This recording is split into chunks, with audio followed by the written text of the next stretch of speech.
요한이 전한 거룩한 복음입니다. 그때 예수님께서 제자들에게 말씀하셨다. 조금 있으면 너희는 나를 더 이상 보지 못할 것이다.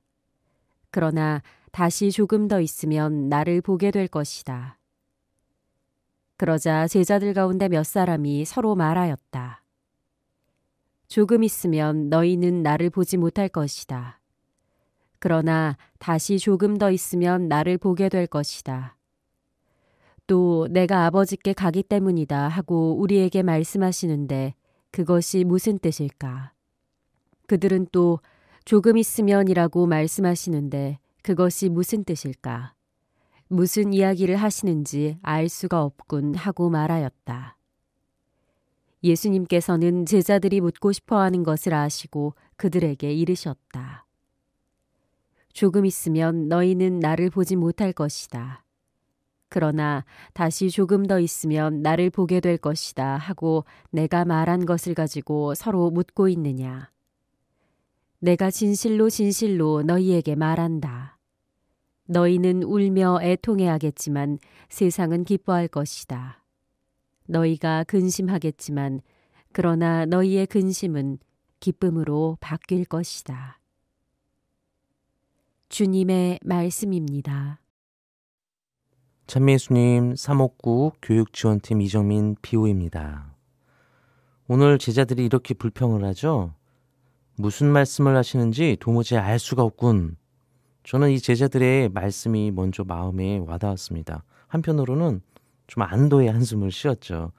아니 이렇게 예수님을 늘 따라다니고 옆에 있던 제자들, 우리가 성인으로 보시는 신앙의 모범이신 이분들도 예수님을 못 알아들었구나. 나만 못 알아듣고 부족했던 것이 아니구나 라고 먼저 안도의 한숨으로 시작을 합니다. 제자들의 불평처럼 예수님의 가르침은 어려울 때가 있습니다. 어려움에는 한 두 가지 정도로 생각할 수 있을 거예요.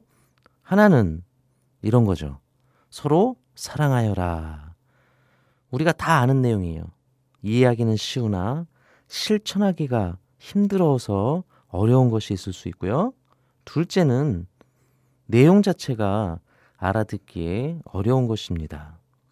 이번 주 복음으로 읽고 있는 성령에 대한 가르침은 아마도 두 번째 경우에 속할 수도 있을 거예요. 우리 인간의 인식, 감각을 바탕으로 하기 때문에 그래서 성령께서는 물질적으로 존재하시는 것이 아니라 영적으로 존재하시기 때문에 더욱 어렵고 또 사실 그렇죠. 이 성령에 대한 가르침은 예수님에게 직접 교육을 받은 제자들에게도 무척 어려웠던 것 같습니다. 그래서 우리 제자들의 반응을 보면 어렵게 말씀하시는 예수님에게 대한 불만의 소리로 우리가 듣기도 하죠. 그런데 전 제자들의 위대한 점이 바로 여기에 있고 이 점을 좀 나눔 드리고 싶어요. 제자들은 이해할 수 없었지만 그런데 예수님을 따라다녔습니다. 예수님을 자신들의 이성과 감각과 또 욕심 안에서 다 소화를 못했지만 중요한 건 이거예요. 그래도 예수님을 따라다녔습니다. 때로 회의도 느끼고 배신을 하는 경우도 있었지만 중요한 것은 어쨌든 끝까지 따라다녔습니다. 이렇게 따라다니면서 그들의 신앙은 점점 자라나서 결국 열매를 맺고 이렇게 우리가 존경하고 기억하는 성인들이 되신 것이죠. 그리고 제자들이 이렇게 완성으로 나아갈 수 있게 하신 원동력, 그것은 바로 성령이었습니다. 제자들은 자신들의 힘으로 살았던 것이 아니에요. 여기서 우리가 묵상할 수 있는 것은 그들이 부족했지만 그래서 그들의 힘만으로 그렇게 신앙을 크게 할 수 없었지만 바로 끝까지 예수님과 함께하면서 그 안에서 함께 해주신 성령 힘이었습니다. 우리의 모습을 한번 돌이켜봅시다. 때로는 우리도 불평을 하죠.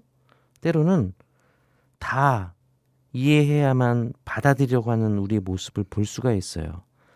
우리 제자들의 모습을 좀 묵상하는 좋은 기회가 되었으면 좋겠습니다. 부족하지만, 때로는 이해할 수 없지만, 때로는 어렵지만 끝까지 주님과 함께할 때 우리가 체험하고 받게 되는 것, 분명히 우리에게 약속하신 그분의 목, 이것을 믿고 바라는 하루가 되기를 함께 기도합시다. 아멘.